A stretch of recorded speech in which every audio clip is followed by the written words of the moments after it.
सिर्फ इसलिए क्योंकि लामतिन के रिसोर्सेज पूरी तरह खत्म हो चुके थे। हर देश ने 100 कंटेस्टेंट्स चुनने का फैसला किया और सर्वाइवल के दौरान जो भी मटेरियल्स कलेक्ट किए जाएंगे वो उनके देश को हजारों गुना रिटर्न होंगे। और मैं, एक साधारण यूनिवर्सिटी स्टूडेंट, सीधे इस डेडली कंपटीशन की लिस्ट में खड़ा था। लेकिन सच कहूं तो किसी ने मुझे सीरियसली लिया ही नहीं। सबको लगा मैं कमजोर हूं। सब डर रहे थे कि कहीं मैं पहले ही दिन जंगल में भूख से मर न जाऊं। लेकिन उन्हें क्या पता था कि मेरी सबसे बड़ी हॉबी ही आउटडोर एक्सप्लोरेशन थी। अगर मुझे किसी वर्जिन फॉरेस्ट में भी फेंक दिया जाए तो मैं आराम से 2.5 साल तक अकेले सर्वाइव कर सकता हूं। जब मैंने दोबारा आंखें खोली, मैं खुद को एक घने प्रिमिटिव फॉरेस्ट के बीच खड़ा पाया। तभी एक ठंडी आवाज गूंजी, welcome to Hong the QD। इस बार कुल 11,700 लोग पार्टिसिपेट कर रहे थे। हर किसी को एक fixed protective suit, multi function backpack, thermal blanket मिला था और इसके अलावा हर किसी को रैंडम 3 सर्वाइवल टूल्स भी दिए गए। मैंने बिना समय गंवाए अपना बैकपैक खोला। अंदर एक इंजीनियर शवेल, एक छोटा आयरन पॉट और एक कॉयल ऑफ रोप था। उसी वक्त लाइव स्ट्रीम के ऑडियंस टेंशन में आ गए क्योंकि दूसरे देशों के कंटेस्टेंट्स को मिलिट्री डैगर, फायर स्टार्टर, बो एरो जैसे हाई एंड गियर मिले थे और मेरा इक्विपमेंट उनके मुकाबले बहुत वीक लग रहा था। लोग कह रहे थे ये कमजोर स्टूडेंट एक दिन भी सरवाइव नहीं कर पाएगा। तभी अचानक आसमान से वही ठंडी आवाज गूंजी, warning, contestant Agudun has been killed by a giant brown bear, current survivors 11,699। ये सुनते ही सबके अंदर डर बैठ गया। मुझे भी साफ समझ आ गया कि ये मजाक नहीं, ये सीधा लाइफ और डेथ चैलेंज है।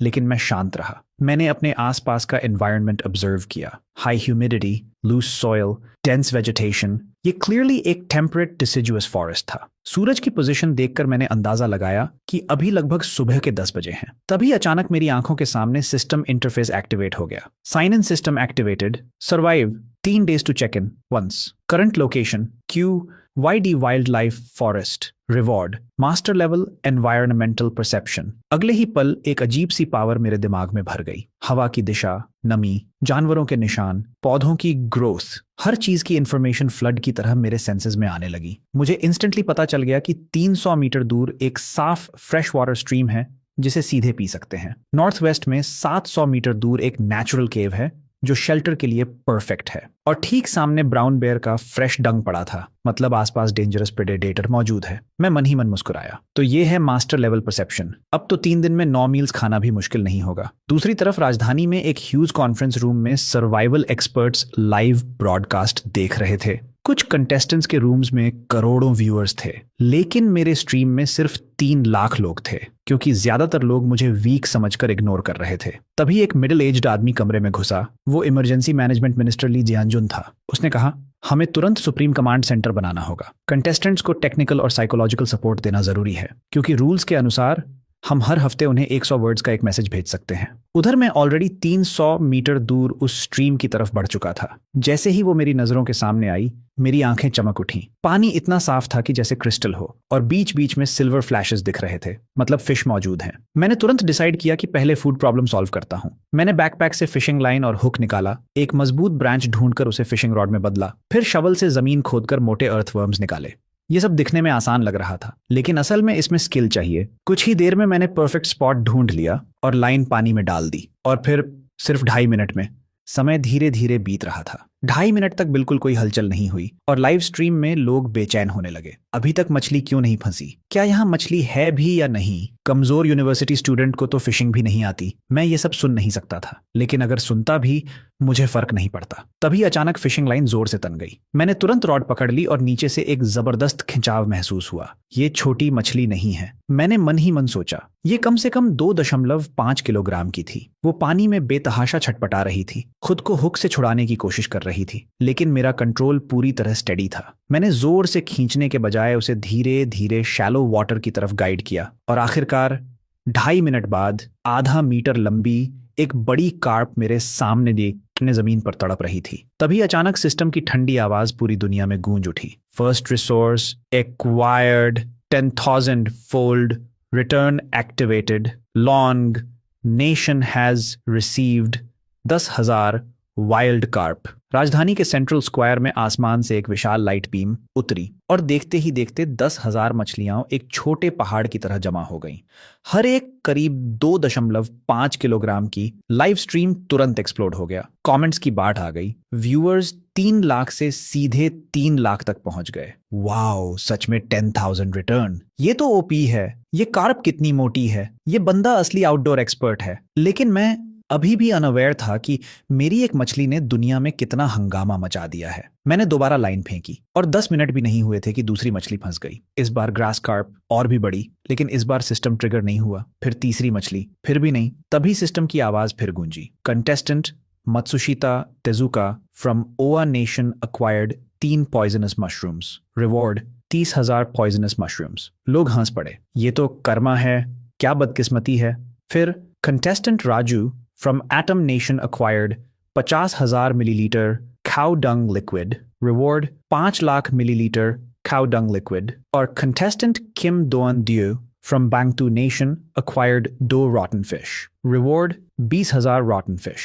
बाकी देशों के रिवॉर्ड्स इतने अजीब थे कि मेरे कार्प किसी डिवाइन रिसोर्स से कम नहीं लग रहे थे। लॉन्ग नेशन के लोग तो हंसते हंसते पागल हो रहे थे। तभी सिस्टम ने फिर अनाउंस किया, कंटेस्टेंट लान न्यूएथ from long nation acquired wild rabbit, reward 10,000 wild rabbits. मैंने दूर कहीं इमेजिन किया, एक घायल खरगोश जमीन पर पड़ा होगा और उसने शायद ठंडे स्वर में कहा होगा, अगले जन्म में बेहतर जगह जन्म लेना। समय कब 3 बजे हो गया पता ही नहीं चला। मैंने कामली इंजीनियर शवल से मछलियां साफ की और डिसाइड किया कि पानी के पास ही कैंप बनाऊंगा। पहले जो केव सेंस किया था वो अच्छा ऑप्शन लग रहा था। मैं मछलियां लेकर केव की तरफ बढ़ ही रहा था कि अचानक दूर से ब्राउन बेयर की जोरदार दहाड़ सुनाई दी। उसके बाद एक हिरण की दर्द भरी चीख।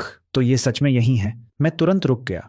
मेरी नजरें आवाज की दिशा पर लॉक हो गईं। मेरा दिल तेज धड़क रहा था, लेकिन डर से नहीं, एक्साइटमेंट से।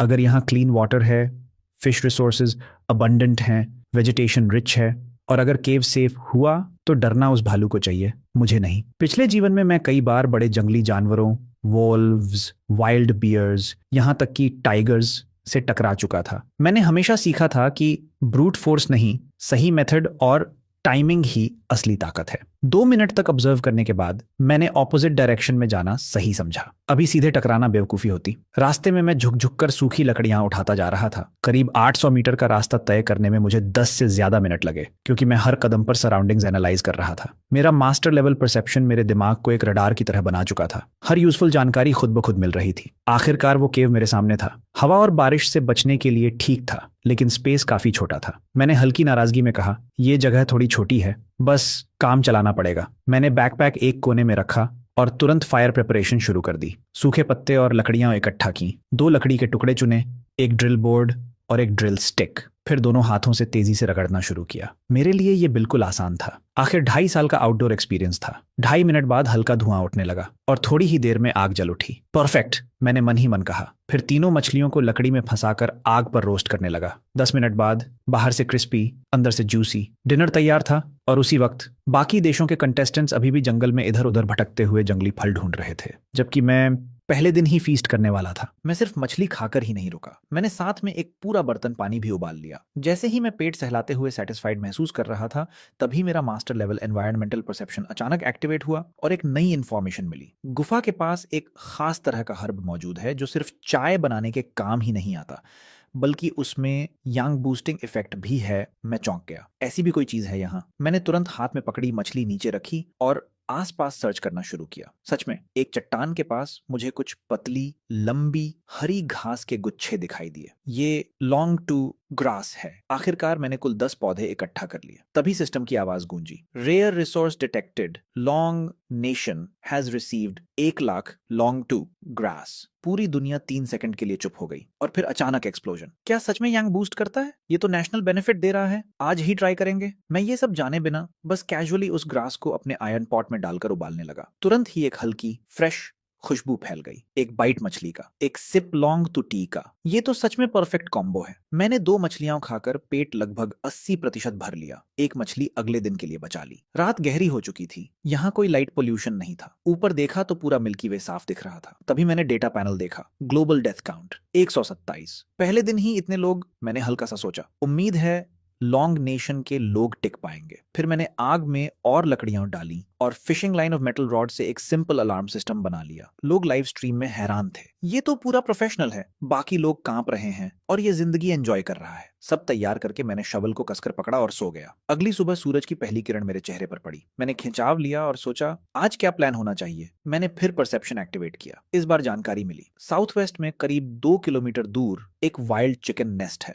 मेरी आंखों में एक्साइटमेंट चमक उठी। आज मछली नहीं खानी पड़ेगी। मैंने जल्दी जल्दी सामान समेटा। अगर इससे बेहतर जगह नहीं मिली तो वापस यहीं आऊंगा, और मैं उस दिशा में बढ़ गया। चलते चलते मैंने सोचा सिर्फ शवल से हंटिंग मुश्किल है, मुझे एक लॉन्ग स्पीयर बनानी होगी। मैंने दिमाग में कैलकुलेशन किया, सीधी, मजबूत, सही लंबाई और संतुलित वजन। आधे घंटे बाद मुझे एक परफेक्ट पेड़ मिल गया। मैं तेजी से चढ़ा और एक ही वार में सूटेबल स्पीयर शाफ्ट काट लिया। फिर शवल की धार से उसे तराशना शुरू किया। प्लान था कि बाद में आग पर हीट करके टिप को और मजबूत कर दूं। पूरा प्रोसेस करीब 40 मिनट चला। बीच में मैंने कल बची हुई मछली भी खा ली, ताकत बनाए रखने के लिए। साथ साथ एनवायरनमेंट भी ऑब्जर्व करता रहा। मेरी मल्टीटास्किंग देखकर ऑडियंस दंग रह गए। मैंने स्पीयर घुमाकर चेक किया, अब सही है, और मैं वाइल्ड चिकन्स की तरफ बढ़ गया। तभी अचानक लॉन्ग नेशन के लाइव स्ट्रीम्स में हलचल मच गई। अरे जल्दी देखो, OA नेशन का स्ट्रीम। वहां 2 कंटेस्टेंट्स, मत्सुशिता टेजुका और एक मेल ग्लैडिएटोर, आपस में मिल गए थे। दोनों खुशी से चिल्ला रहे थे, हमें टीममेट मिल गया। लेकिन अगले ही पल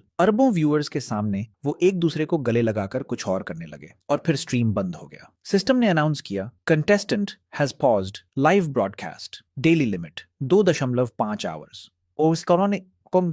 ओ परेशान है। पूरी दुनिया 9.1 सेकंड के लिए स्टंड रह गई। फिर केओस। ओ नेशन के ऑफिशियल्स का चेहरा उतर गया। ये अभी रोमांस का टाइम है क्या? लेकिन मुझे इन सब का कुछ पता नहीं था। मैं पूरी फोकस के साथ आगे बढ़ रहा था। तो परसेप्शन ने बताया 100 मीटर आगे 3 वाइल्ड चिकन्स हैं, 2 एडल्ट, एक छोटा। 2.5 टारगेट, परफेक्ट। मैं करीब 5 मीटर दूर रुक गया। 2 बड़े जमीन पर चोंच मार रहे थे, छोटा उछल रहा था। मैंने बिना हिचकिचाए स्पीयर फेंका, सीधा एक अडल्ट के शरीर को चीरता हुआ निकल गया। बाकी 2 डरकर भाग गए, लेकिन मेरा काम हो चुका था। ये मोटा ताजा चिकन करीब 3 से 4 किलोग्राम का था। तभी सिस्टम गूंजा, resource acquired, long nation has received 10,000 wild chickens. और उसी पल देश के हर सेंट्रल स्क्वायर में आसमान से हजारों जंगली मुर्गियां बरसने लगी। लॉन्ग नेशन के हर बड़े स्क्वायर में 10,000 जंगली मुर्गियां अचानक हवा से प्रकट हुई, जिंदा, उछलती कूदती। उनकी बांग आसमान तक गूंज रही थी। पूरा दृश्य इतना भव्य था कि लोग दंग रह गए। 10,000 वाइल्ड चिकन्स, शैन हुआ कमाल है। व्यूअर्स की संख्या तुरंत 5 लाख पार कर गई। और उधर मैं बस कैजुअली उस मुर्गी को उठाकर जंगल में आगे बढ़ रहा था। तभी मेरा मास्टर लेवल परसेप्शन फिर एक्टिवेट हुआ। लेफ्ट में 200 मीटर पर एक स्वैम्प है, राइट में 300 मीटर पर एक छोटा पॉन्ड, लेकिन पानी गंदा है। मैंने सिर हिलाया, लगता है वापस वही जाना पड़ेगा। और मैं कल वाले फिशिंग स्पॉट पर लौट आया। वहां पहुंचकर मैंने चिकन प्रोसेस करना शुरू किया। मैंने फेदर्स अलग करके रख लिए, इनसे बाद में एरोज स्टेबलाइज करने में मदद मिलेगी। फिर कुछ नॉन एडिबल ऑर्गन्स को पानी में फेंक दिया, इससे मछलियां अट्रैक्ट होंगी। जल्दी से एक खाली जगह साफ की, फायर सेटअप किया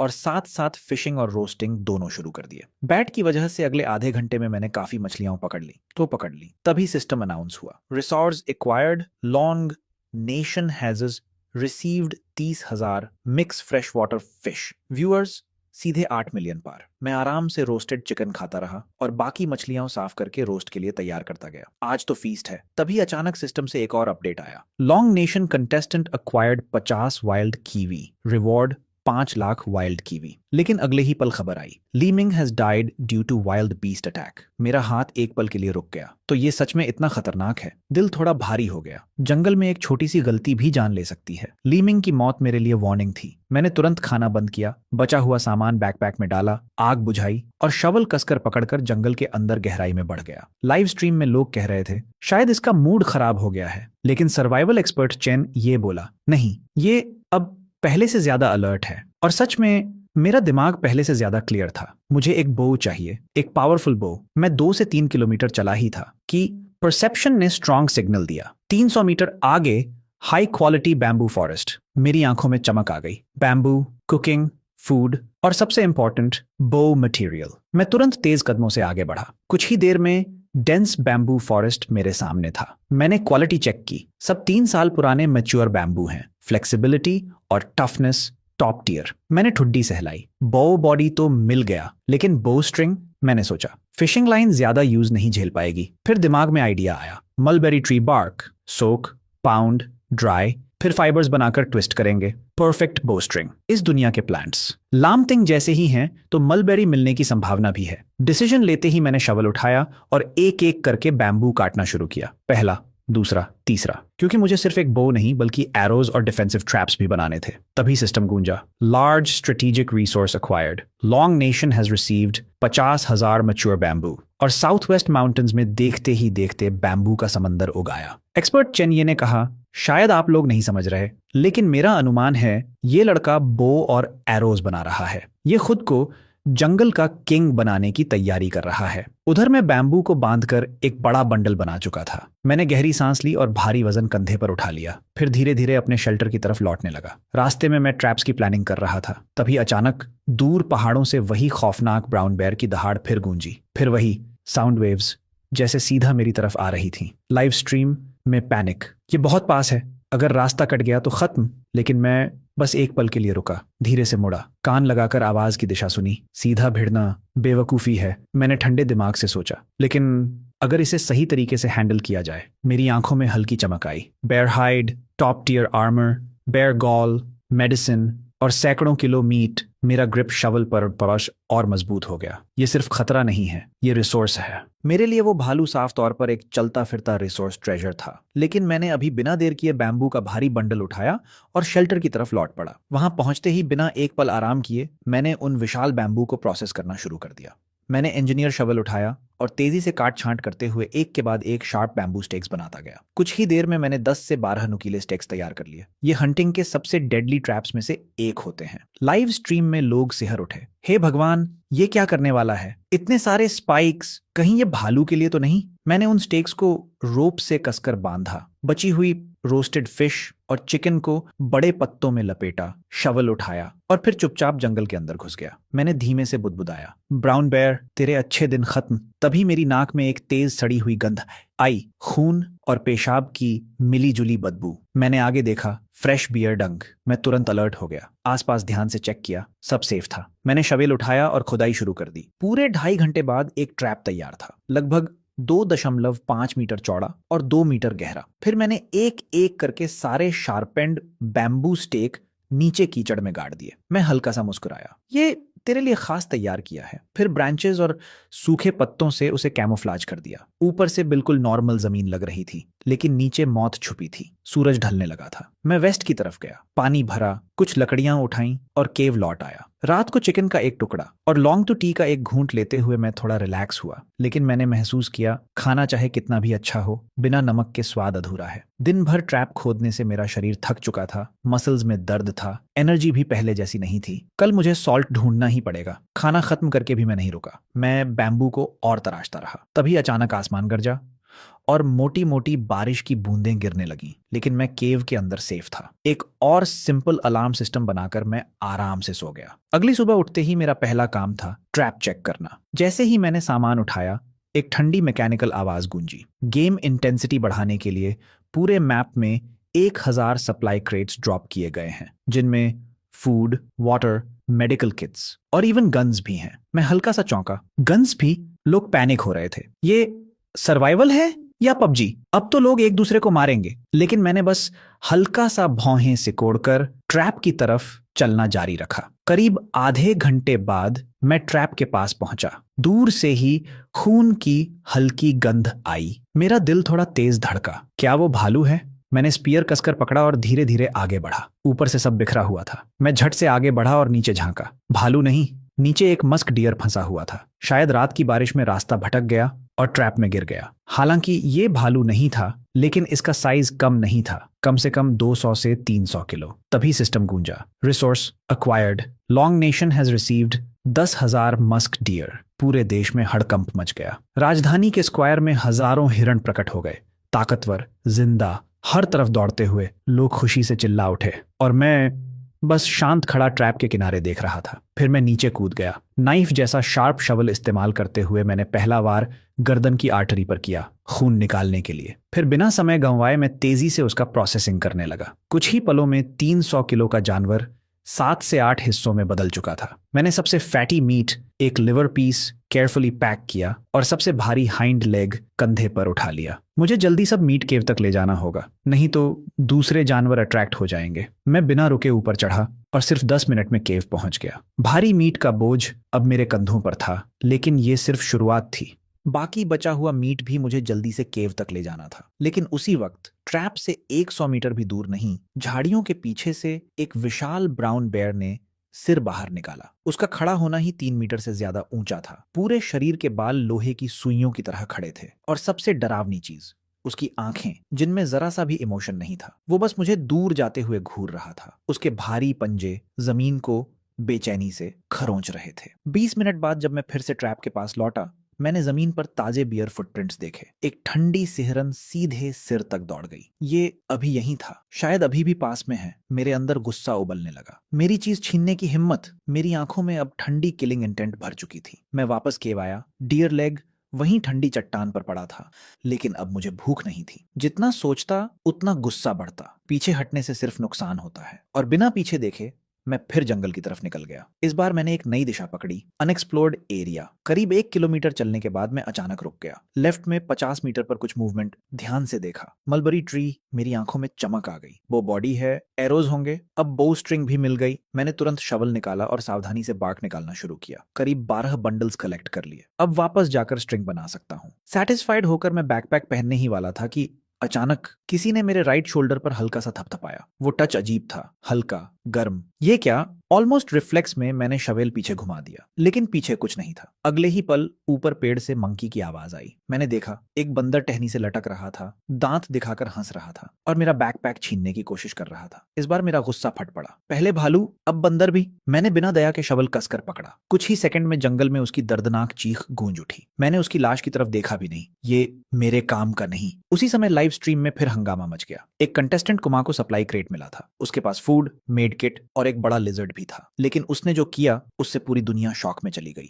एक्सपर्ट्स तक चुप हो गए। लेकिन मुझे इन सब का कोई अंदाजा नहीं था। मैं तो अभी भी अपने रास्ते पर फोकस्ड था। आगे 100 मीटर पर स्वैम्प था। मैंने तुरंत रास्ता बदल लिया। थोड़ी दूर पर जमीन पर ढेर सारा एनिमल डंग दिखा। ये किसी जानवर का कॉमन पाथ है। मैंने स्पीयर कसकर पकड़ा और घास में छिप गया। तभी सामने एक छोटा डियर दिखाई दिया। वो एक सफेद भूरे पत्थर को चाट रहा था। मेरी आंखें सिकुड़ गईं। सॉल्ट और इतने दिनों से मेरे शरीर को सॉल्ट की कमी महसूस हो रही थी और अब मेरे सामने ये पूरा ट्रेजर पड़ा था। ये भी चाहिए और वो डियर भी। मैं धीरे धीरे नीचे बैठा, सावधानी से पास पहुंचा। सही डिस्टेंस मिलते ही मैंने स्पीयर फेंका, सीधा उसके रिब्स के पार। डियर घबराकर भागा, लेकिन कुछ कदम बाद ही गिर पड़ा। मैं आगे बढ़ा, स्पीयर निकाला, लेकिन पहले उसे प्रोसेस करने के बजाय मैं सॉल्ट ओर की तरफ मुड़ा। शवल से एक टुकड़ा तोड़ा, जीभ से चखा। सच में सॉल्ट। मेरे अंदर सेटिस्फैक्शन की लहर दौड़ गई। अब प्रिजर्व्ड मीट बना सकता हूं, स्टैमिना भी वापस पीक पर आएगा। तभी सिस्टम गूंजा, resource acquired, long nation has received 10,000 wild deer. लेकिन मैं बिना रुके सॉल्ट माइनिंग करता रहा। हर वार से हाथ सुन्न हो रहा था, लेकिन मैं तब तक नहीं रुका जब तक आधा बैकपैक भर नहीं गया। आज का हार्वेस्ट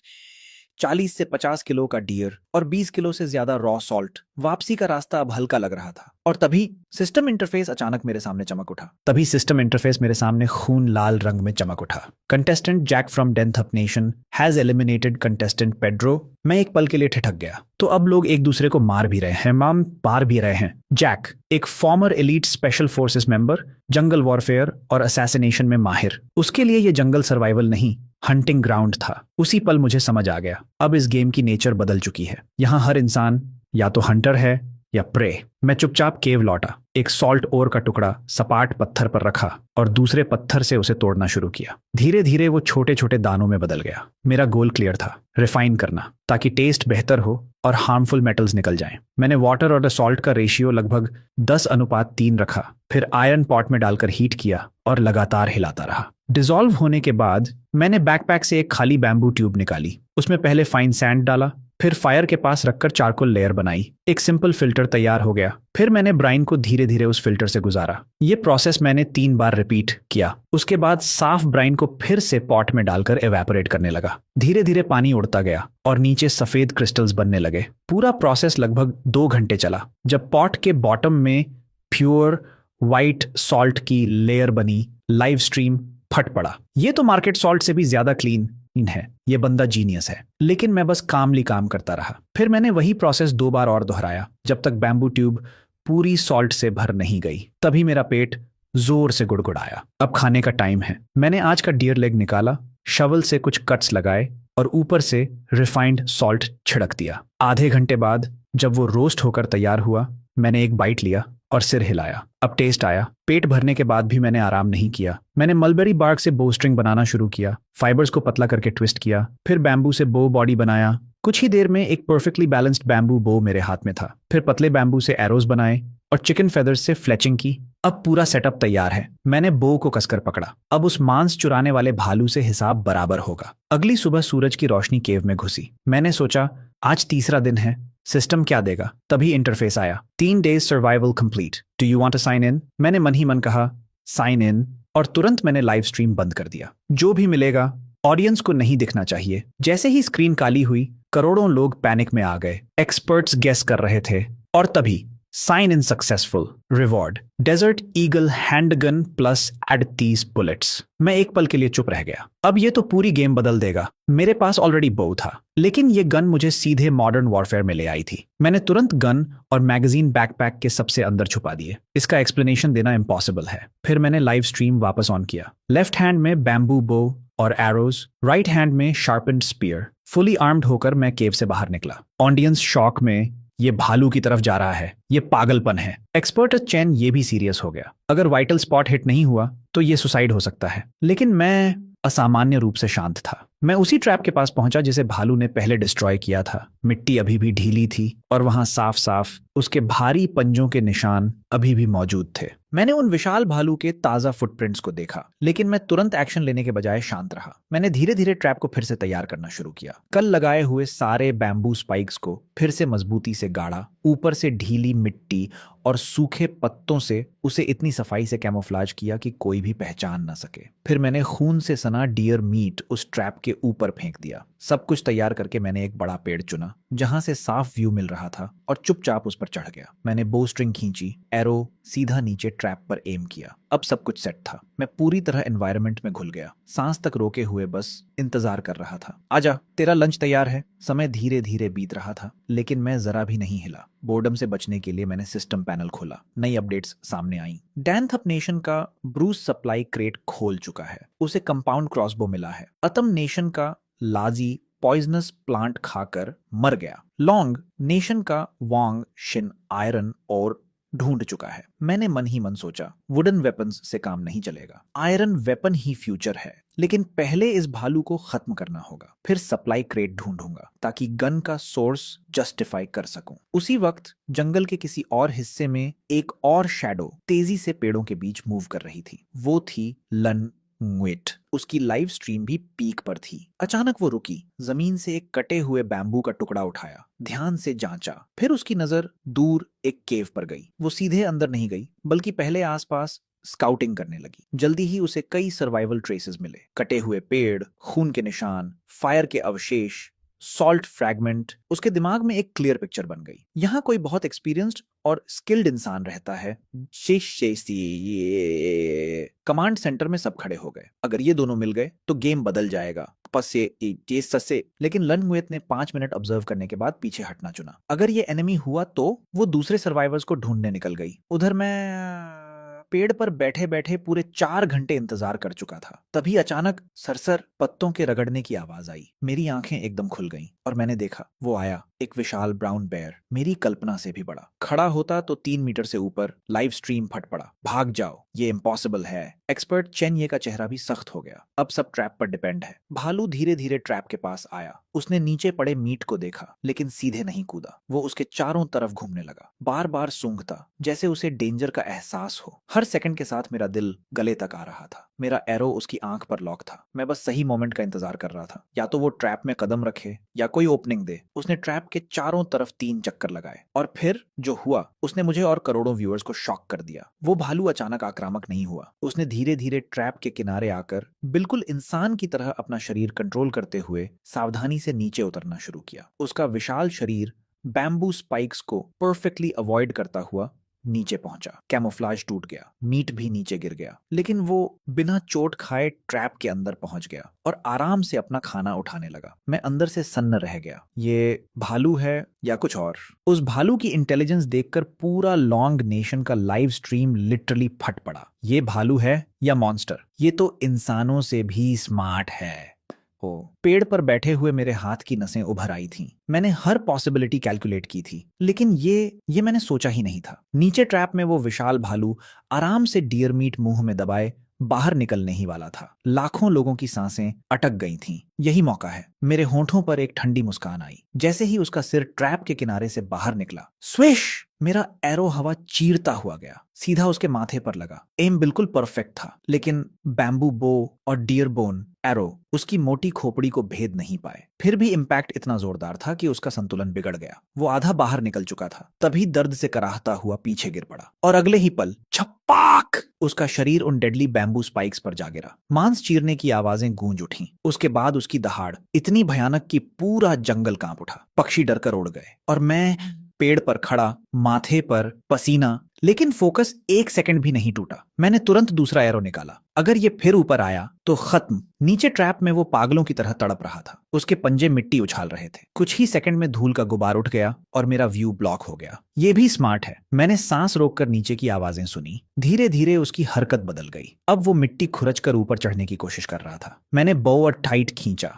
तभी एक विशाल शैडो ऊपर उभरी, लेकिन इस बार वो सीधे मेरी तरफ देख रहा था। मेरे अंदर एक झटका सा लगा। ये समझ गया, उसका कॉम्बैट इंटेलिजेंस किसी जंगली जानवर से कहीं ऊपर था। उसने इंस्टेंटली थ्रेट पहचान लिया और सीधा मुझे टारगेट बना लिया। स्विश! दूसरा एरो छोड़ा। इस बार उसकी पीठ पर लगा, लेकिन ऐसा लगा जैसे चमड़े पर टकरा कर उछल गया हो। कोई डैमेज ही नहीं। मेरे अंदर वार्निंग बेल बज गई। ये गलत हो रहा है। मैंने तीसरा एरो उठाने की कोशिश की, लेकिन उसी फ्रैक्शन ऑफ सेकंड में वो भालू पूरी ताकत से ट्रैप से बाहर निकल आया। उसकी आंखें सीधी मुझ पर लॉक थीं। अगले ही पल वो एक बेकाबू टैंक की तरह मेरी तरफ दौड़ा। लाइव स्ट्रीम में केओस। भागो, कोई बचाओ, ये खत्म है। उसकी टक्कर इतनी भयानक थी कि पेड़ हिल गया। फिर दूसरी टक्कर। इस बार ट्रंक में साफ दरार पड़ गई। मैं समझ गया, अब या तो अभी या कभी नहीं। पेड़ गिरने ही वाला था। उसी आखिरी पल मैंने मूव किया। दोनों हाथों से स्पीयर पकड़ी और बिना एक सेकंड सोचे मैं सीधा नीचे कूद पड़ा। अब सब कुछ इसी वार पर है। नीचे गिरते वक्त ऐसा लगा जैसे समय धीमा हो गया हो। हवा चीरती हुई मेरी बॉडी और नीचे पहली बार उस भालू की आंखों में डर दिखा। अगले ही पल धड़ाम! मैं पूरी ताकत से स्पीयर उसके सिर में घुसा चुका था। स्पीयर आधी से ज्यादा उसकी खोपड़ी के अंदर धंस गई। उसका विशाल शरीर एक पल को झटका खाकर रुक गया। फिर धीरे धीरे वो ढह गया। कुछ झटके और फिर पूरी खामोशी। लॉन्ग नेशन का पूरा लाइव स्ट्रीम 10 से 15 सेकंड के लिए बिल्कुल साइलेंट हो गया, जैसे किसी को यकीन ही नहीं हो रहा। फिर अचानक एक्सप्लोजन। ये क्या था? ये तो मिरेकल है। ये इंसान है या कुछ और? एक्सपर्ट चेन ये भी एक्साइटमेंट में टेबल पर हाथ मारते हुए खड़ा हो गया। कमाल, ये अनमैच्ड है। सिस्टम की आवाज गूंजी। Long nation contestant has successfully hunted mutated brown bear. Reward 10,000 mutated bears. पूरे देश के फॉरेस्ट्स में अचानक विशाल भालू प्रकट होने लगे, लेकिन मैं इन सब से अनजान बस चुपचाप खड़ा था। फिर धीरे से झुका और उस भालू के सिर में धंसी स्पीयर को पकड़कर उसे बाहर खींच लिया। मैंने बिना समय गंवाए अपनी कमर से इंजीनियर शवल निकाली और उस विशाल भालू का पेट चीर दिया। अंदर से मुझे एक काला हरा गॉल ब्लैडर मिला, बेयर गॉल। मैंने तुरंत एक साफ बड़े पत्ते में उसे लपेटकर बैकपैक में सुरक्षित रख लिया। उसके बाद मैंने बेयर हाइड प्रोसेस करना शुरू किया। ये सच में एक बहुत बड़ा काम था। मैंने उसके चारों पंजे, सबसे वैल्यूएबल हिस्से, अलग किए और एक बड़ा लॉइन मीट का टुकड़ा काटा। फिर पूरी बेयर स्किन में इन सबको लपेट दिया। सब कुछ तैयार करने के बाद मैंने उस भारी बंडल को उठाया और पास में एक सूटेबल ओपन जगह ढूंढने लगा। तभी चलते चलते मेरी नाक में एक जानी पहचानी खुशबू आई। ये मेरी आंखें चमक उठी। Spring onion. मैंने तुरंत उस दिशा में देखा। ढलान पर जंगली हरे प्याज उग रहे थे। मेरा गला सूख गया। करीब 10 घंटे हो गए कुछ खाए और अभी अभी मौत से लड़कर आया था। ये ग्रीन अनियंस मुझे किसी हेवनली फूड से कम नहीं लगे। मैं तुरंत वहां पहुंचा और 10 से 12 मोटे ताजा अनियंस उखाड़ लिए। अब आज का बेयर फीस्ट परफेक्ट होगा। मैंने पास में एक समतल जगह ढूंढी, आग जलाई और बेयर मीट को एक पत्थर पर रखकर शवल से मीडियम स्लाइसेस में काटा। धीरे धीरे उसका रंग गोल्डन ब्राउन होने लगा। मैंने एक टुकड़ा उठाकर मुंह में डाला। कमाल, लेकिन बेयर मीट में फैट ज्यादा था। अकेले खाने पर भारी लग सकता था। तभी ग्रीन ऑनियन काम आया। मैंने एक बड़ा बाइट ऑनियन का लिया। उसकी तीखी फ्रेशनेस पूरे मुंह में फैल गई। फिर मीट का टुकड़ा। ये कॉम्बिनेशन अनबीटेबल। मैं मन ही मन मुस्कुराया। अगर साथ में थोड़ा व्हाइट वाइन होता तो जिंदगी सेट। मैंने सोचा जब स्टेबल शेल्टर मिलेगा तब अल्कोहल ब्रूइंग भी शुरू करूंगा। मैं इस सिंपल खुशी में डूबा हुआ था कि अचानक मेरी नजर दूर जंगल के आसमान में उठते लाल धुएं पर पड़ी। Supply crate. मेरी आंखों में तुरंत एक्साइटमेंट चमक उठी। मैंने डिस्टेंस कैलकुलेट किया। करीब 20 किलोमीटर। एक दिन लगेगा पहुंचने में। मैंने सोचा जल्दी नहीं, पहले पेट भरूं। उसी समय कहीं और जंगल में लानह न्यूएत ने भी वही रेड स्मोक देखा। एक ट्रेंड सोल्जर होने के नाते वो उसकी वैल्यू समझती थी। वेपन्स, मेडिसिन, फूड, सब कुछ। उसने टेरेन एनालाइज किया। ओपन एरिया, कम कवर, मतलब हाई रिस्क, लेकिन उसके पास चॉइस नहीं थी। उसने अपना गियर चेक किया। मिलिट्री डैगर, हैंडमेड बो, ड्राइड मीट, पानी, और गहरी सांस लेकर सप्लाई ड्रॉप की तरफ बढ़ गई। लाइव स्ट्रीम्स में लोग एक्साइटेड थे। क्या ये दोनों मिलेंगे? टीम बनेगी? उधर मैंने कुछ बेयर मीट बड़े पत्तों में लपेटकर बैकपैक में रखा, लेकिन बैग छोटा था। सैकड़ों किलो मीट वहीं छोड़ना पड़ा। दिल में हल्का सा अफसोस हुआ। ये सब लाइफ सेविंग रिसोर्स है, लेकिन मैं सब कैरी नहीं कर सकता था। फिर मैंने कंधे पर वजन एडजस्ट किया। बेयर मीट, हाइड और बाकी गियर मिलाकर करीब 60 किलो। चलते चलते मेरे कंधे दर्द करने लगे। स्पीड धीमी हो रही थी। ऐसे तो बहुत समय लगेगा। मैं तरीका सोच ही रहा था कि अचानक सिस्टम की फेमिलियर आवाज गूंजी। Special mineral resource detected nearby. मुझे ऐसा लगा जैसे कोई इनविजिबल फोर्स मुझे एक खास दिशा में खींच रही हो, और मैं बिना रुके उसी दिशा में बढ़ गया। कम क्वांग के निर्देशों का पीछा करते हुए मैं आगे बढ़ा, और अचानक मेरे सामने एक प्राकृतिक चट्टान की दीवार उभर आई। ओह, ये तो मेरी सांसें तेज हो गईं। ये एक गोल्ड वेन था। Natural gold mine. आधुनिक दुनिया में गोल्ड ही तो अल्टीमेट करेंसी है। मैं तो सच में अमीर हो गया। बिना एक सेकंड गंवाए मैंने इंजीनियर शवल निकाली और चट्टान पर मारना शुरू किया। केंग केंग, साफ धातु जैसी आवाज गूंज रही थी। लगातार मेहनत के बाद मैंने हाई ग्रेड गोल्ड ओर के 10 से ज्यादा टुकड़े निकाल लिए। तभी सिस्टम गूंजा। Long nation contestant discovered natural gold mine reward 10,000 large gold mines. पूरे लॉन्ग नेशन में जमीन से छोटे छोटे पहाड़ उगने लगे। हर तरफ हलचल मच गई, लेकिन मैं बिना ध्यान दिए बस अपना और समेटकर बैकपैक में भरता रहा। फिर मैंने कंधे पर बैग उठाया और तुरंत सप्लाई ड्रॉप की तरफ बढ़ गया। बाकी कंटेस्टेंट्स भी दौड़ रहे होंगे, मुझे जल्दी करनी होगी। लेकिन आधे घंटे भी नहीं बीते थे कि अचानक आसमान का रंग बदल गया। काले बादल उमड़ पड़े और अगले ही पल तेज ओलों की बारिश शुरू हो गई। हालत इमरजेंसी हो गई। मैंने बिना सोचे आयरन पॉट निकालकर सिर पर उल्टा रख लिया, लेकिन हर गिरता हुआ ओला शरीर में हड्डियों तक दर्द पहुंचा रहा था। कुछ ही देर में मेरी पीठ और बाहें नीली पड़ गईं। ये तो मार ही देगा। मैं पॉट सिर पर रखकर भागता रहा, शेल्टर ढूंढता हुआ। तभी मुझे थोड़ी दूरी पर चट्टान के नीचे एक केव दिखी। मैं तुरंत उसकी तरफ भागा। ये मौसम सच में पागल है। उसी समय दूर कहीं मत्सुशिता तेजुका और उसका साथी बारिश से बचने की कोशिश कर रहे थे, लेकिन पेड़ों की पत्तियां ओलों को रोक नहीं पा रही थीं। दोनों बुरी तरह घायल हो रहे थे। और दूसरी तरफ डेंथ अप नेशन का एक कंटेस्टेंट खुले मैदान में फंस गया। हर कुछ कदम पर एक ओला उसके घुटनों पर गिर रहा था। वो उठ ही नहीं पा रहा था। उधर केव के अंदर टेम्परेचर तेजी से गिर रहा था। मैंने ठंडी सांस छोड़ी। भाप साफ दिख रही थी। कुछ समय तक यहां से निकलना पॉसिबल नहीं। मैंने बैकपैक से बचा हुआ बेयर मीट निकाला और आग जलाने की तैयारी की, लेकिन इस एक्सट्रीम वेदर में फायर स्टार्ट करना मुश्किल हो गया। जहां नॉर्मली कुछ मिनट लगते थे, वहां आधा घंटा लग गया और फिर भी कुछ नहीं हुआ। लगता है फायर स्टार्टिंग स्टोन ढूंढना पड़ेगा। मैं थोड़ी देर रुककर फिर कोशिश करने ही वाला था कि अचानक बाहर से फुटस्टेप्स की आवाज आई। मैं तुरंत सतर्क हो गया, शवल कसकर पकड़ी और एंट्रेंस की तरफ देखा। ओलों की बारिश के बीच एक धुंधली आकृति मेरी तरफ आ रही थी। धीरे धीरे वो साफ हुई। एक आदमी, मीडियम बिल्ड, एक भरा हुआ बैकपैक उसके कंधे पर। ये कौन है? किस देश का कंटेस्टेंट? वो केव के एंट्रेंस से करीब 3 मीटर दूर रुक गया। मुझे देखते ही उसका चेहरा डर से भर गया। उसने तुरंत दोनों हाथ ऊपर उठा दिए। मैं कोई दुश्मनी नहीं चाहता, उसके लहजे से लगा। क्या ये फ्रांस से है? मैंने उसे ध्यान से देखा। वो थोड़ा रिलैक्स्ड हुआ और धीरे धीरे अपना बैकपैक मेरी तरफ सरका दिया। ये मेरा सारा सामान है। मैं सिर्फ ओलों से बचना चाहता हूँ और अपने टूल्स शेयर करने को तैयार हूँ। मैं अभी भी पूरी तरह अलर्ट था। इस जगह हर अजनबी पोटेंशियल एनिमी है, लेकिन उसकी बैग ने मेरी क्यूरियोसिटी जगा दी। वो काफी भरा हुआ था। आदमी ने मेरी हेजिटेशन समझ ली। उसने पास पड़ी सूखी लकड़ियों की तरफ इशारा किया, फिर अपने बैग की तरफ। फायर! मेरी आंखों में हल्की चमक आई। इसमें फायर स्टार्टिंग टूल है। मैंने उसे 10 कदम पीछे हटने का इशारा किया, शवल उसकी तरफ पॉइंट करते हुए। वो तुरंत मान गया और पीछे हट गया। मैंने बैग खोला। अंदर कंप्रेस्ड रैशंस, कैंड फूड, रोप, छोटा नाइफ और सबसे नीचे फायर स्टार्टर स्टोन। यही चाहिए था। मैंने ऊपर देखा, वो अब भी सरेंडर पोजीशन में खड़ा था। मैंने पूछा, तुम्हारा नाम? उसने कहा, पियर। मैंने फिर पूछा, तुम्हें अपने देश का कोई मिला? उसने सिर हिलाया, नहीं, मैं 3 दिन से अकेला भटक रहा हूं। मैंने उसकी आंखों में देखा, डर और थकान साफ थी। तुम क्या चाहते हो? उसने केव की तरफ इशारा किया। बस यहां रुकना चाहता हूं। मैंने कुछ सेकंड सोचा, फिर कहा, ठीक है, लेकिन कुछ शर्तें हैं। उसकी आंखों में उम्मीद चमकी। क्या? मैंने ठंडे स्वर में कहा, पहली, जो मैं कहूंगा वही करोगे। दूसरी, कोई पर्सनल सवाल नहीं। तीसरी, खतरा आया तो हर कोई खुद जिम्मेदार होगा। ये सिर्फ टेम्परेरी कोऑपरेशन है, भरोसा मत करना। वो तुरंत सिर हिलाने लगा। ठीक है,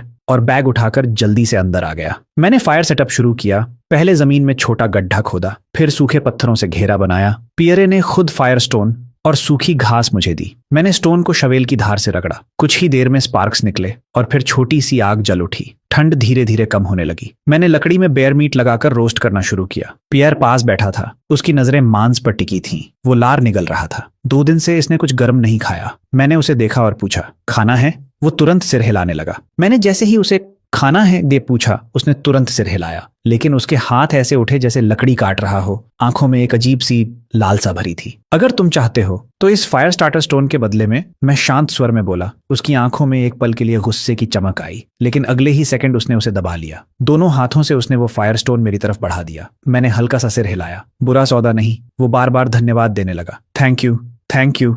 उसने सावधानी से एक बाइट लिया और तुरंत उसकी आंखें बंद हो गईं। ये तो बहुत स्वादिष्ट है। ये किसका मांस है? मैंने बिना उसकी तरफ देखे कहा, बियर मीट।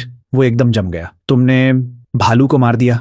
मैंने कोई जवाब नहीं दिया, बस अपना मांस सेकता रहा। लेकिन मैं महसूस कर सकता था, उसकी नजरें अब पूरी तरह बदल चुकी थीं। अब उसमें डर, सम्मान और कुछ और भी था। अगर मैं इसके साथ रहूं तो मेरी सर्वाइवल चांस कई गुना बढ़ जाएगी। शायद वो यही सोच रहा था। बाहर ओले अब भी गिर रहे थे, लेकिन केव के अंदर गर्मी थी। हम दोनों चुपचाप रोस्ट मीट खा रहे थे। कोई बात नहीं, लेकिन हवा में सिर्फ मांस की खुशबू नहीं, एक अजीब सा टेंशन भी था। मैं महसूस कर रहा था वो मुझे बीच बीच में चोरी से देख रहा था। उसकी आंखों में कैलकुलेशन चल रही थी। तुम बहुत स्ट्रांग हो। मैंने अपनी जिंदगी में पहली बार किसी को भालू मारते देखा, उसने कहा। मैंने कोई जवाब नहीं दिया, बस लकड़ी से आग को कुरेदता रहा। वो फिर बोला, तुम जैसे स्ट्रांग इंसान के पास तो बहुत अच्छे रिसोर्सेज होंगे। इस बार मैंने उसकी तरफ नजर डाली। वो हल्का सा कांप गया। उसे याद आ गया, पर्सनल सवाल नहीं। वो तुरंत बोला, हमारे यहाँ कहते हैं दोस्त एक दूसरे की मदद करते हैं। तुमने मेरी जान बचाई, मैं जरूर रिपे करूंगा। लाइव स्ट्रीम में लोग तुरंत समझ गए, ये आदमी साफ नहीं है। इसकी आंखें चालाक लोमड़ी जैसी हैं। रात गहराती गई।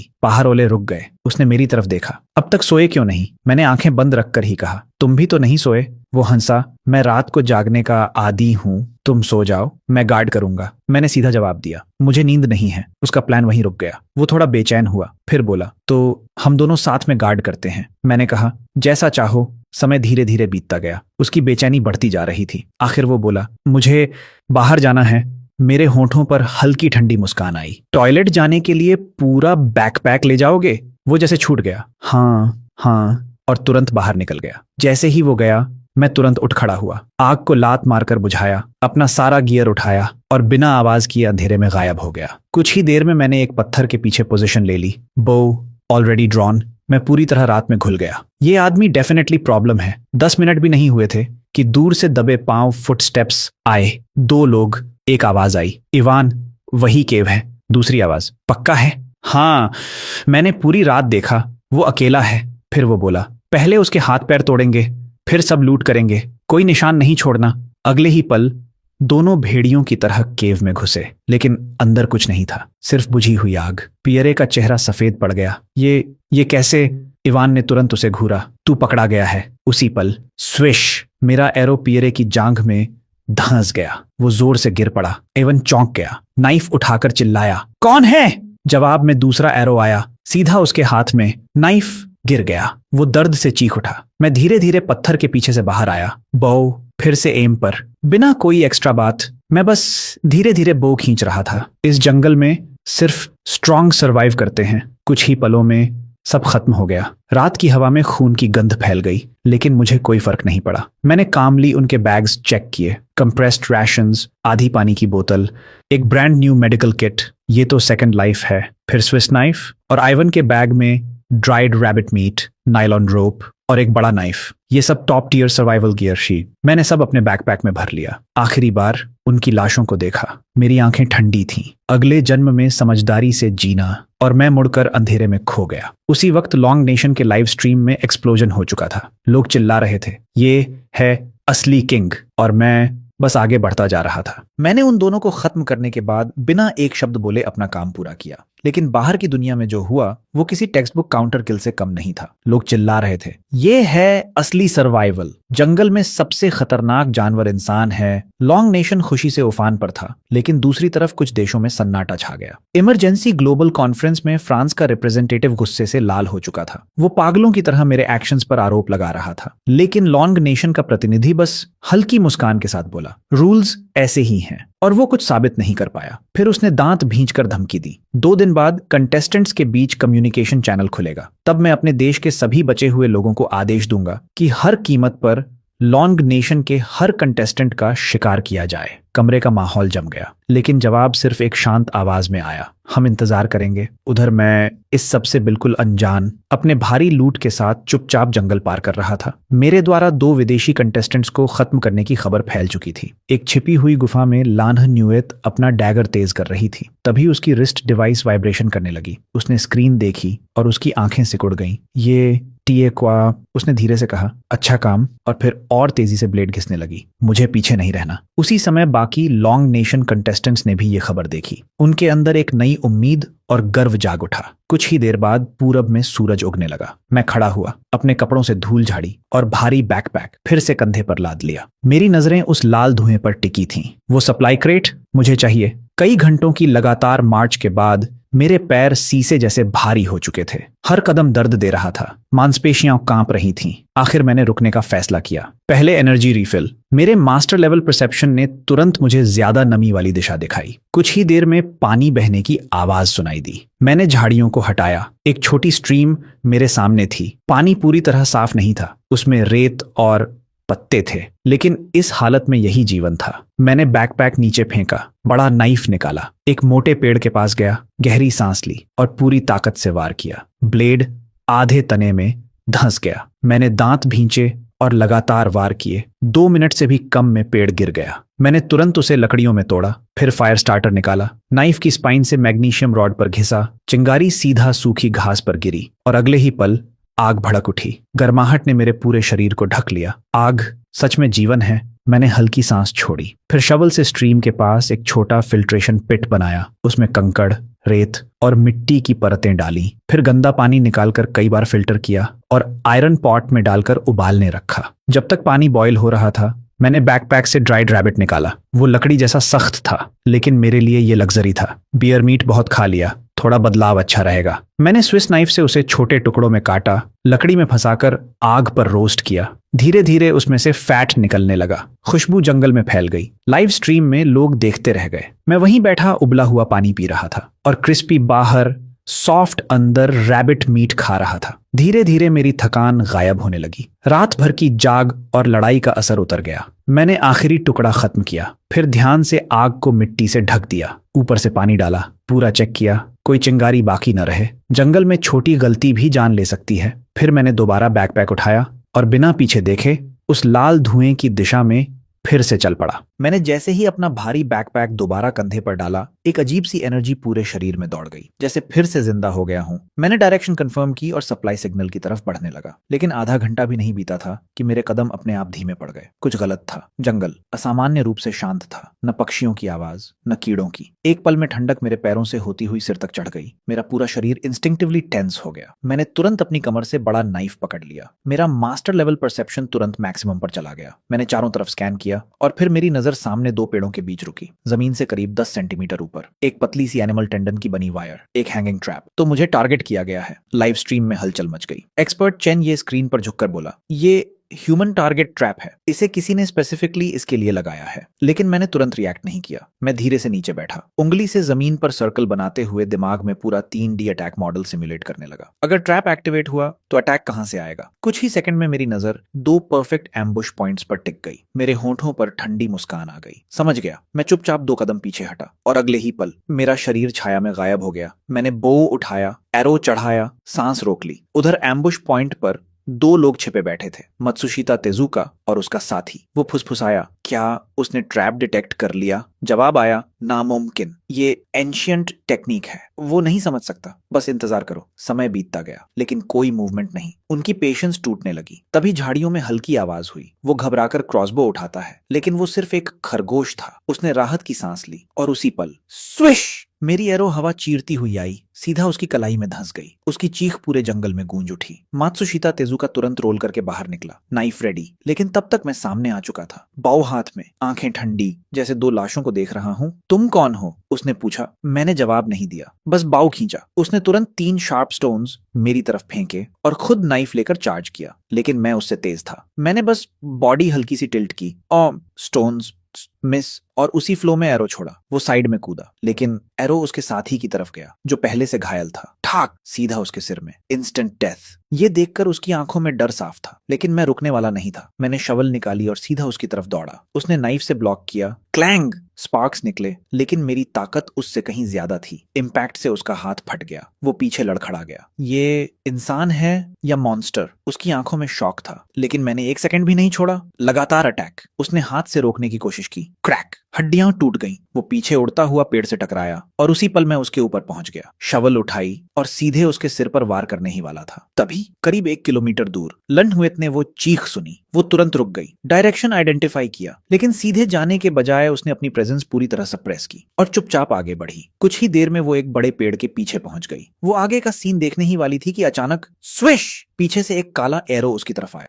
उसने इंस्टिंक्टिवली डोडज किया, लेकिन एरो उसकी जांघ में धंस गया। दर्द बिजली की तरह फैला। उसकी आंखें फैल गईं। ये कौन? मेरे वार के ठीक पहले ही कहानी एक साथ कई जगह बदल रही थी। उधर लान्हन्यूएत के होंठों से एक दबा हुआ कराह निकल गया। खून उसकी कॉम्बैट पैंट्स को लाल कर चुका था, लेकिन उसने दर्द को दबाया। तुरंत लुढ़क कर घनी झाड़ियों में घुस गई, डैगर कसकर पकड़ा और उस दिशा में घूरने लगी जहां से एरो आया था। कुछ ही सेकंड में भारी कदमों की आवाज गूंजी। एक लंबा गोरा आदमी मुस्कुराते हुए बाहर आया। लॉन्ग नेशन की छोटी बिल्ली। रिएक्शन तेज है, लेकिन अभी भी स्लो।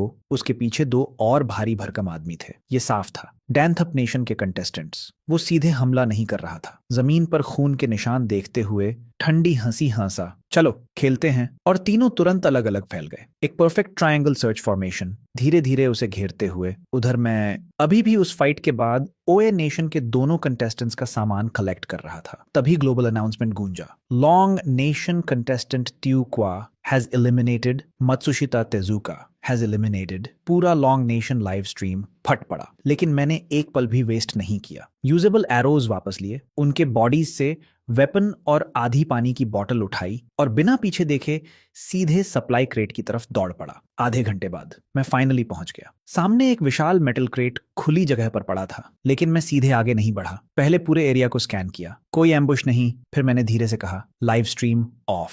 अगले ही पल पूरी दुनिया की स्क्रीन काली हो गई। मैंने क्रेट खोला। अंदर सीड्स थे, पोटैटो, कॉर्न, सोयाबीन, एक refined military made kit, multi tool और एक सोलर चार्जिंग पैनल। मेरी आंखों में चमक आ गई। ये फूड प्रोडक्शन है, लॉन्ग टर्म सर्वाइवल। मैंने सब जल्दी से बैग में भरा और फिर अपनी M19, एक पिस्टल और मैगजीन्स निकालकर क्रेट में रख दी, कवर स्टोरी के लिए। सब सेट करके मैं स्ट्रीम वापस ऑन करने ही वाला था कि अचानक मेरी बॉडी ने डेंजर महसूस किया। बहुत लोग आ रहे हैं। मैं तुरंत एक बड़े पेड़ के पीछे छिप गया। कुछ ही सेकंड में 3 डेनथप कंटेस्टेंट्स वहां पहुंचे और उनके बीच घायल लान्हन्यूएत को बांध कर लाया जा रहा था। लीडर ने क्रेट की तरफ देखा और हमसा, बाहर आ जाओ लॉन्ग नेशन के हीरो, नहीं तो तुम्हारी साथी मरेगी। मैं शांत रहा, सिचुएशन एनालाइज कर रहा था। 3 दुश्मन, क्रॉसबो, रिकर्व बो, एक्स और मेरी साइड एक घायल साथी। डायरेक्ट फाइट रिस्क की।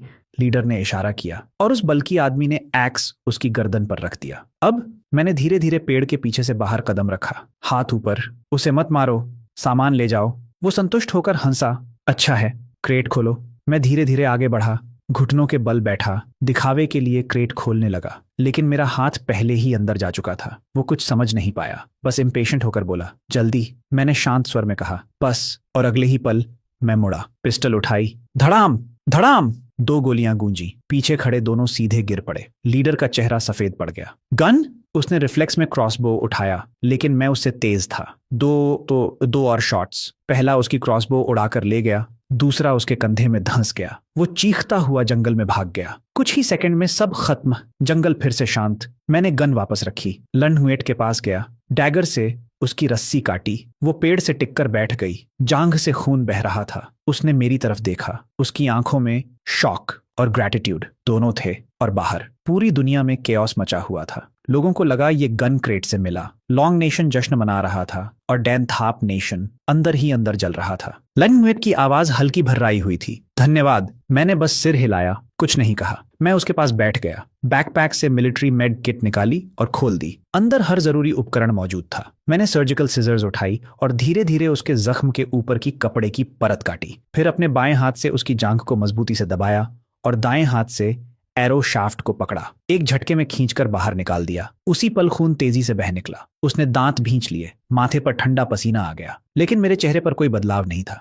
मैंने तुरंत एंटीसेप्टिक लगाया, फिर नीडल और थ्रेड से सिलाई शुरू कर दी। हर मूवमेंट स्टेडी, प्रिसाइज, बिल्कुल टेक्स्ट बुक लेवल। वो मुझे देखती रही, फिर धीरे से बोली, तुम आखिर हो कौन? मैंने सिर उठाए बिना जवाब दिया। लॉन्ग नेशन का कंटेस्टेंट टियो क्वा। मेरी इन्फो तुम्हारे वॉच में है। वो समझ गई। मैं और कुछ नहीं बताना चाहता। उसने चुप रहना ही सही समझा। कुछ ही देर में स्टिचेस पूरे हो गए।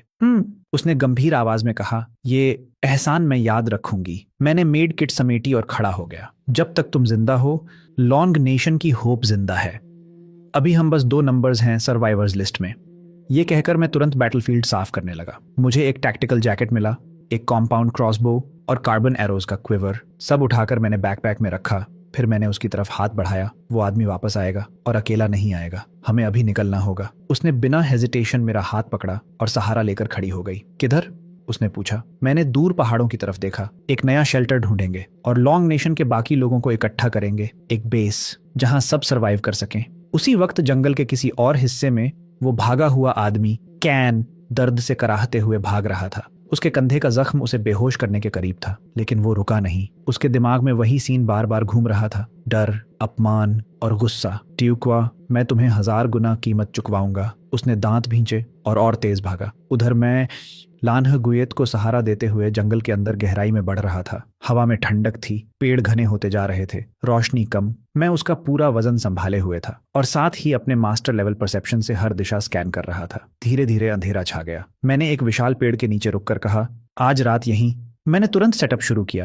पहले बियर हाइड जमीन पर बिछाई ताकि नमी से बचा जा सके। फिर सारे वेपन्स बाहर निकाले, फिर बाकी सप्लाईज। लान्हन्युएत ये सब देखती रह गई। उसे शायद पहली बार लगा कि वो भी मेरे सामने उतनी डोमिनेंट नहीं है। मैंने सब आइटम्स कैटेगराइज किए। वेपन्स हमेशा रीच में, बाकी सामान पैक्ड रेडी टू मूव।